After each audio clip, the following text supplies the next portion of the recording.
आपका हमारे YouTube channel में स्वागत है। आज हम आपको एक ऐसी कहानी सुनाने जा रहे हैं जो बहुत ही रहस्यमयी कहानी है, काले किले के राजा की। तो चलिए शुरू करते हैं। यह कहानी उस समय की है जब जंगल आज से कहीं ज्यादा घने थे, रातें ज्यादा अंधेरी होती थीं और इंसानों को अपने ही साए से डर लगता था। उत्तर दिशा में एक विशाल राज्य था, वैजयंती। यह राज्य अपने सोने चांदी, समृद्धि और विशाल किले के लिए प्रसिद्ध था। उस किले को लोग काला किला कहते थे। दिन में वह किला सामान्य लगता था, लेकिन जैसे ही सूरज ढलता उसकी दीवारें काली पड़ जातीं, मानो किसी ने उस पर रात पोत दी हो।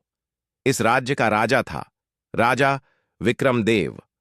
राजा विक्रमदेव बहादुर था, विद्वान था और युद्ध में अपराजेय माना जाता था। लेकिन उसके बारे में एक बात बहुत अजीब थी, कोई भी उसे रात के बाद नहीं देखता था। पहला रहस्य, राजा दिन में दरबार लगाता, न्याय करता, सेनाओं का निरीक्षण करता, लेकिन सूर्य अस्त होते ही वह अचानक गायब हो जाता। द्वार बंद हो जाते। सैनिकों को सख्त आदेश था, सूर्य ढलने के बाद कोई भी राजा के महल की ओर नहीं जाएगा। जो गया वह वापस नहीं लौटा। राज्य में कानाफूसी शुरू हो गई। रात में राजा कहां जाता है? क्या राजा किसी तांत्रिक विद्या में लिप्त है? क्या राजा अब राजा नहीं रहा? लेकिन कोई खुलकर बोलने की हिम्मत नहीं करता था। किले का वह हिस्सा, काले किले का एक हिस्सा ऐसा था जहां जाने की मनाही थी। उत्तर पश्चिमी बुर्ज। वहां न कोई दीप जलता, न कोई सेवक जाता और न ही कोई सैनिक पहरा देता। रात के समय उस दिशा से अजीब आवाजें आतीं, कभी लोहे के टकराने की, कभी किसी के रोने की और कभी हंसी की। ऐसी हंसी जो इंसान की नहीं लगती थी। नया सेनापति, एक दिन राजा ने राज्य की सेना का नया सेनापति नियुक्त किया, वीरभद्र। वीरभद्र साहसी था, निडर था और अंधविश्वास से दूर रहने वाला व्यक्ति था।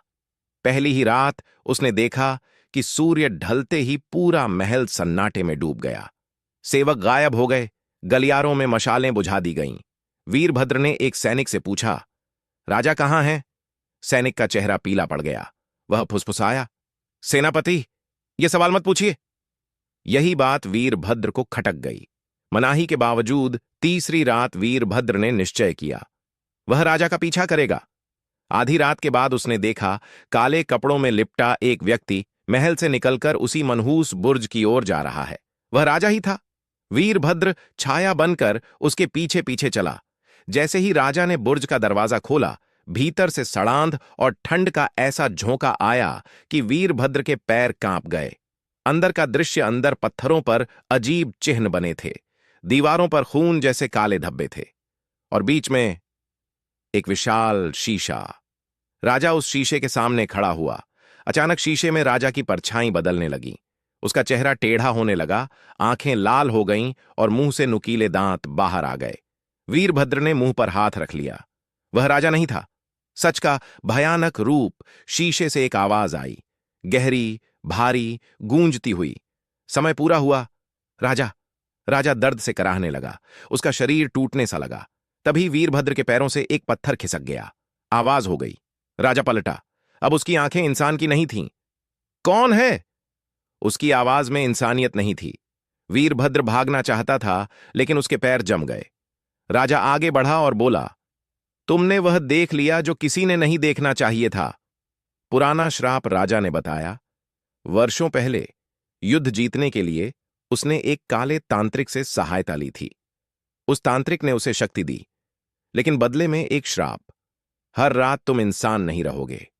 धीरे धीरे वह किसी और रूप में बदलने लगा। राज्य चलता रहा, लेकिन राजा मर चुका था। अब केवल उसका शरीर जीवित था। भयानक अंत, वीरभद्र ने तलवार उठाई। राजा हंसा, तलवार मुझे नहीं मार सकती। अचानक पूरा कक्ष कांपने लगा। शीशा टूट गया। अगली सुबह काला किला खंडहर बन चुका था। राजा गायब था। वीरभद्र भी नहीं मिला। और आज तक जब उस जगह से कोई गुजरता है तो रात में एक आवाज सुनाई देती है, राजा अभी जिंदा है। कहा जाता है, अगर आप कभी किसी वीरान किले में रात बिताएं और आपको लगे कि कोई आपको देख रहा है, तो पीछे मत मुड़ना, क्योंकि काले किले का राजा आज भी